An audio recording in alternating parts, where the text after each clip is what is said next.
Welcome to my YouTube channel. ভিডিওটি দেখার জন্য অসংখ্য ধন্যবাদ। ভিডিওটি সম্পূর্ণভাবে দেখার আগে ছোট্ট একটা অনুরোধ, যদি চ্যানেলে নতুন হয়ে থাকেন অবশ্যই চ্যানেলটা সাবস্ক্রাইব করে রাখবেন এবং নোটিফিকেশনটা অল করে রাখবেন এই ধরনের সমস্ত আপডেট কিন্তু সবার আগে পাওয়ার জন্য। চলুন আজকের ভিডিওটি আমরা বিস্তারিতভাবে দেখে নিই। আপনি যদি একজন মহিলা হয়ে থাকেন তাহলে কিন্তু আপনার জন্য অত্যন্ত সুখবর আমরা আজকের এই ভিডিওতে আপনাকে আপডেট হিসেবে দেব। মহিলাদের জন্য রাজ্য সরকারের নতুন স্কিম শুরু হতে চলেছে, যেখানে বাৎসরিকভাবে 5,000 টাকা পর্যন্ত কিন্তু আপনি পেয়ে যাবেন। কিভাবে পাবেন, কিভাবে আবেদন করবেন, সেই সংক্রান্ত সমস্ত ডিটেলসটা কিন্তু আমরা আজকের এই ভিডিওতে জেনে নেব।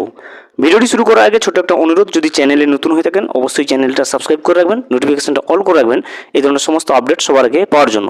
চলুন, যে নতুন প্রকল্প রাজ্য সরকারে বেরিয়েছে, যেখানে মহিলারা প্রতি বছরে কিন্তু 5,000 টাকা সরাসরি ব্যাংকের অ্যাকাউন্টে পেয়ে যাবে, সেই সংক্রান্ত সমস্ত ডিটেলসটা কিন্তু আমরা আজকের এই ভিডিওতে জেনে নিই।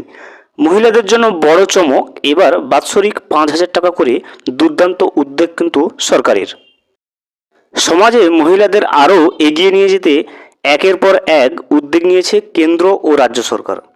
এই তালিকায় এলো নতুন সংযোজন। মহিলাদের জন্য দুর্দান্ত সুখবর দেওয়া হলো। রাজ্যের মহিলারা আগে থেকেই লক্ষ্মীর ভাণ্ডার প্রকল্পের মাধ্যমে 1,200 টাকা এবং 1,000 টাকা করে পাচ্ছে, যেটা আমরা সকলেই জানি। SC ST যারা, তারা 1,200 টাকা এবং জেনারেলরা কিন্তু 1,000 টাকা করে পেয়ে আসছে। এরই মধ্যে আবার এদেরকে 5,000 টাকা করে বাৎসরিক দেওয়া বড় খবর সামনে এলো। ইতিমধ্যে রাজ্যের মেয়ে ও মহিলাদের জন্য লক্ষ্মীর ভাণ্ডার, রূপশ্রী, কন্যাশ্রী সহ আরও বিভিন্ন রকম প্রকল্প চালু করেছে রাজ্য সরকার। সরকারের এই 5,000 টাকা করে প্রদান তারই আরও বড় একটি কিন্তু সংযোজন।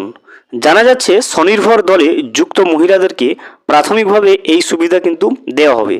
যাদের নাম স্বনির্ভর দলে নেই তারাও অন্য একটি পদ্ধতিতে এই সুবিধাটা কিন্তু পেয়ে যাবে। তো এই টাকা দেওয়ার ব্যাপারে আর ঠিক কি ঘোষণা করা হয়েছে, কোন মহিলারা এই সুবিধা পাবে, যাদের নাম স্বনির্ভর দলে নেই তাদের এই টাকা পেতে কি করতে হবে, কবে থেকে এই সুবিধা পাবে উপভোক্তারা, এই প্রকল্পে কিভাবে আপনি আবেদন করতে হবে, এই নিয়ে আরও কিন্তু বিস্তারিত তথ্য নিচে জানানো হলো। সূত্র মারফত জানা যাচ্ছে, রাজ্যের যে সমস্ত মহিলারা স্বনির্ভর দলের সাথে যুক্ত হয়েছে, বিশেষভাবে সেই সমস্ত মহিলাদেরকেই এই সুবিধা কিন্তু দেওয়া হবে। তাই দেখতেই পাচ্ছেন, যে সমস্ত মহিলারা রাজ্যের স্বনির্ভর গোষ্ঠীর সঙ্গে যুক্ত তাদেরকে কিন্তু এই সমস্ত সুবিধাগুলো কিন্তু দেওয়া হবে। আর যে সমস্ত মহিলারা এখনও পর্যন্ত স্বনির্ভর দলে যুক্ত হননি তাদেরও কিন্তু এই টাকাটা পাওয়ার জন্য সুযোগ রয়েছে। এই প্রকল্পে টাকা পেতে হলে সবার প্রথমে ওই মহিলাকে কিন্তু স্বনির্ভর দলের সঙ্গে কিন্তু যুক্ত হতে হবে। তাহলে আপনি যদি একজন মহিলা হন এবং এই প্রকল্পের সুবিধা নিতে চান, তাহলে কিন্তু আপনাকে স্বনির্ভর যে গোষ্ঠী রয়েছে সেখানে যুক্ত হতে হবে। একজন মহিলা খুব সহজেই এই দলে কিন্তু যুক্ত হতে পারবে। কিভাবে যুক্ত হওয়া যায় তা নিচে কিন্তু জানানো হলো। এখনও পর্যন্ত 10 লক্ষ স্বনির্ভর দলকে এর আওতায় নিয়ে আসা হয়েছে বলে খবর। জানা যাচ্ছে বর্তমানে রাজ্যে 13 লক্ষ স্বনির্ভর গোষ্ঠী কিন্তু রয়েছে। তবে এই সমস্ত গোষ্ঠীগুলি এখনও আলাদা আলাদা দপ্তরে ছড়িয়ে ছিটিয়ে কিন্তু রয়েছে, যার মধ্যে সবচেয়ে বেশি রয়েছে পঞ্চায়েত দপ্তরের অধীনে, যেখানে সংখ্যাটা 9 লক্ষ, আর বাকিগুলো শহর এবং সংখ্যালঘু দপ্তরের সাথে যুক্ত রয়েছে। সরকার এই সমস্ত গোষ্ঠীগুলোকে এক ছাতায় তলায় এনে কিন্তু তাদেরকে এই সুবিধা দেওয়ার চেষ্টা করছে। সূত্র মারফত জানা যাচ্ছে, মাননীয় মুখ্যমন্ত্রী মমতা বন্দ্যোপাধ্যায় নিজেই এই প্রকল্পটির নামকরণ করেছেন নিজস্বিনী।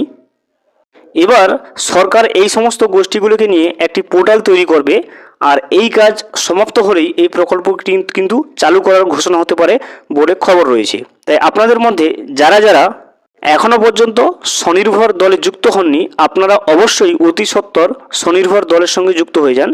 আশেপাশের কয়েকজন মহিলা মিলে খুব সহজেই কিন্তু এই দলটি তৈরি করা যায়। তাহলে দেখতেই পাচ্ছেন যে প্রকল্পটা মুখ্যমন্ত্রী মমতা বন্দ্যোপাধ্যায় নামকরণ করেছেন নিজস্বিনী, সেই প্রকল্পে কিন্তু আপনাকে 5,000 টাকা ভাতা দেওয়া হবে মহিলা হলেই, বাৎসরিকভাবে ভাতাটা দেওয়া হবে। এবং ওই প্রকল্পে আপনি যদি টাকা পাওয়ার বা সুবিধাটা পেতে চান, আপনাকে অবশ্যই কিন্তু স্বনির্ভর গোষ্ঠীর সঙ্গে যুক্ত হতে হবে। খুব শীঘ্রই কিন্তু মমতা বন্দ্যোপাধ্যায় এই প্রকল্পটি শুরু করতে চলেছে, এবং যখন শুরু হবে আমরা অবশ্যই কিন্তু ভিডিওর মাধ্যমে আপডেট আপনাদেরকে দিয়ে রাখবো। ভিডিওটি সম্পূর্ণভাবে দেখার জন্য অসংখ্য ধন্যবাদ। এখনও পর্যন্ত যদি চ্যানেলে নতুন হয়ে থাকেন এবং সাবস্ক্রাইব না করে থাকেন, অনুগ্রহ করে চ্যানেলটা সাবস্ক্রাইব করে পাশে থাকবেন।